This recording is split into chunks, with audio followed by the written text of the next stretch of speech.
Tape 3W suivi d'école au Sénégal. D'accord. À école au Sénégal, c'est facile, tu n'as qu'à te connecter. Tape école au Sénégal, les leçons sont beaucoup plus détaillées. Chers élèves, bonjour, je m'appelle Ibrahim Barigassama. Je suis enseignant et je tiens cette année une classe de CM2. Alors, nous allons aujourd'hui essayer de parcourir ensemble l'épreuve du certificat de fin d'études élémentaires de 2019 en langue et communication. Alors, donc, nous allons, comme je l'ai dit, essayer de voir ensemble qu'est-ce qu'il fallait faire en compétences. Nous avons ici un contexte et nous avons une consigne. Chers élèves, le premier conseil que je vous donne, à l'examen, soyez serein, ne soyez pas pressés. L'épreuve de la compétence en langue et communication est notée sur 60. Et n'oubliez pas qu'il y a 4 critères qui sont pris en compte. Il y a d'abord, chers élèves, ce qu'on appelle la pertinence,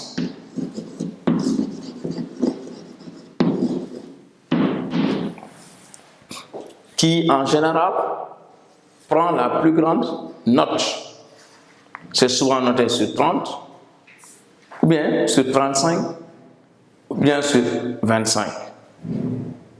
Ensuite, vous avez ce qu'on appelle la cohérence. Nous allons revenir sur ces termes-là. Ensuite, la correction de la langue.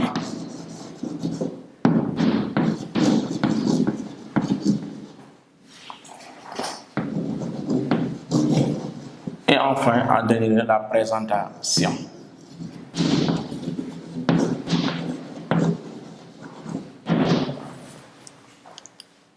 Être pertinent, c'est quoi?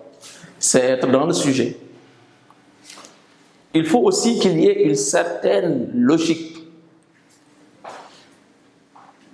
C'est ça qu'on appelle la cohérence. Il faut être cohérent dans votre sujet.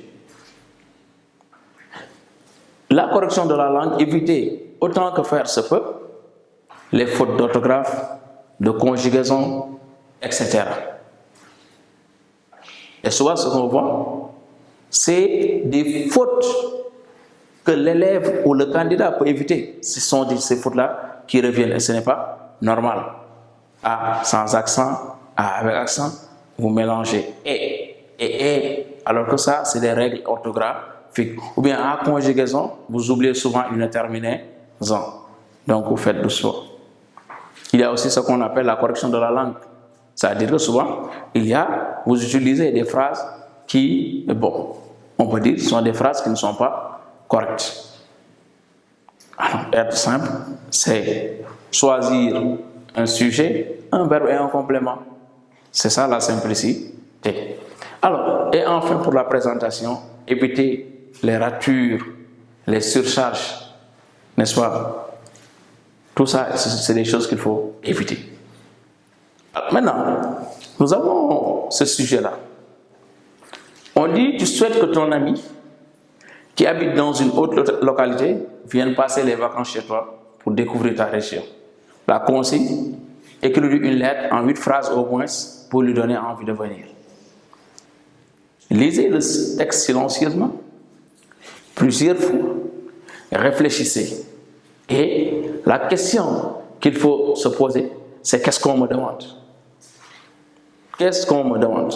Nous savons tous ici qu'on me demande d'écrire une lettre. Donc là, j'identifie le type de texte. D'accord? Ici, c'est une lettre, un texte informatif. Alors, nous avons la lettre administrative, c'est une lettre qu'on adresse à une autorité. Par exemple, le maire, le ministre, le président de la République. Et une lettre personnelle. Ici, on a dit, ton ami Donc, ça veut dire que nous avons ici une lettre personnelle. Alors, maintenant, qu'est-ce qu'on te demande? Donc, d'écrire une lettre à ton ami. Pourquoi? C'est très important le pourquoi. Tu veux qu'il vienne passer les vacances chez toi. Pour découvrir quoi? Ta région. Attention, ici, on parle de la région, c'est très important. Donc, c'est un terme sur lequel il faut accorder beaucoup d'attention. Ta région. On n'a pas dit ton quartier, on n'a pas dit ton village, mais ta région. Tu veux l'inviter à venir passer les vacances chez toi. Maintenant, si tu regardes la consigne, on dit écris une lettre en 8 phrases au moins pour lui donner envie de venir. Cela veut dire quoi ici? Le but de rechercher ici, c'est que tu le motives pour qu'il vienne. Il faut qu'il soit motivé. Maintenant, la question que l'on doit se poser, c'est comment? Comment motiver mon ami pour qu'il puisse venir passer les vacances chez moi? Cela veut dire quoi? Le résultat attendu, le fait que ton ami accepte cette invitation-là, dépend principalement de ce que tu lui donneras. Et pour cela, il faudra que tu réfléchisses beaucoup. Ici, je veux inviter mon ami et je dois tout faire pour le convaincre, pour qu'il vienne passer les vacances chez moi. Comment je vais m'y prendre? Alors, chers élèves, c'est très simple. Ici, il faut juste lui dire ce qu'il attend. Quand il sera chez toi, qu'est-ce qu'il va faire avec toi? Qu'est-ce qu'il aura comme surprise? Il faudra le motiver. Prenons l'exemple de Dakar. Je parle de Dakar, ça peut être de notre région.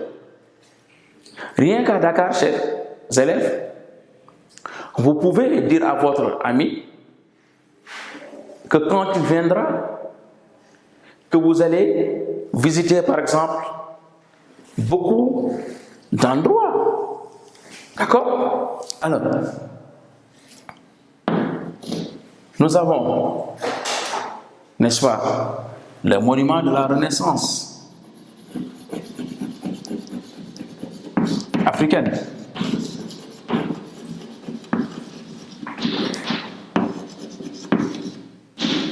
Nous avons l'île de Gorée, ou la maison des esclaves. N'est-ce pas? Nous avons le marché Kermel.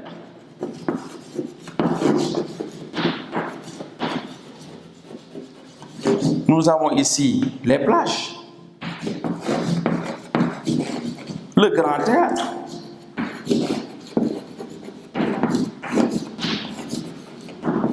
N'est-ce pas? Alors, etc., etc. Donc, il suffit ici de lui dire que quand il sera chez vous, n'est-ce pas, vous irez ensemble, donc, visiter ces endroits merveilleux, vous irez à la plage, vous mangerez, n'est-ce pas, de bons plats, vous organiserez une fête. C'est une façon de le convaincre. Donc, il faudra avoir ce qu'on appelle ici des arguments. Si vous n'avez pas des arguments convaincants, ce qui est sûr et certain, votre ami n'acceptera pas de venir. Il va venir parce qu'il va découvrir. Il va venir parce qu'il aura, ou bien il va sentir de la joie quand il sera chez vous. Et cela dépend maintenant des arguments que tu lui donneras. Donc là, nous sommes dans le développement. Je ne parle pas encore des préalables, c'est-à-dire qu'ici, on parle d'une lettre. Une lettre a ce qu'on appelle sa silhouette. Je vais revenir sur ça. Mais pour l'instant, je voudrais juste que l'on s'accorde sur une chose, que ici, l'envie de venir ne peut provenir que des arguments que tu lui fourniras. Donc, cher ami, n'oubliez pas qu'il s'agit ici d'une lettre, donc nous avons l'entête à remplir. Une lettre à sa silhouette. Vous donnez ici, par exemple, Ndeye Amy Gassama. Vous donnez son adresse, rue 40, angle 43, Colaba. D'accord? Et là, n'oubliez pas, vous donnez la date, n'est-ce pas, le 21 mars 2022, n'est-ce pas? Et puisqu'il s'agit d'une lettre personnelle, vous commencez par « cher ami ». Ici, puisque c'est des amis, peut-être qu'elle va inviter donc une fille. Mais si c'est un homme, « cher » s'écrit comme ça. Si c'est un garçon, je veux dire, bien un homme masculin en tout cas, « cher » s'écrit comme ça. D'accord? Alors, elle a, vous avez vu la silhouette. Je t'invite, ou bien je voudrais que tu viennes passer les vacances chez moi à Dakar. Quand tu seras là, nous visiterons ensemble le monument de la Renaissance. Nous irons à l'île de Gorée et au marché Kermel. Le samedi, on ira ensemble avec papa à la plage. Nous allons manger par exemple du poisson, n'est-ce pas, hein? Etc., etc. Et n'oubliez pas que la lettre personnelle se termine souvent par une formule de politesse. C'est à bientôt.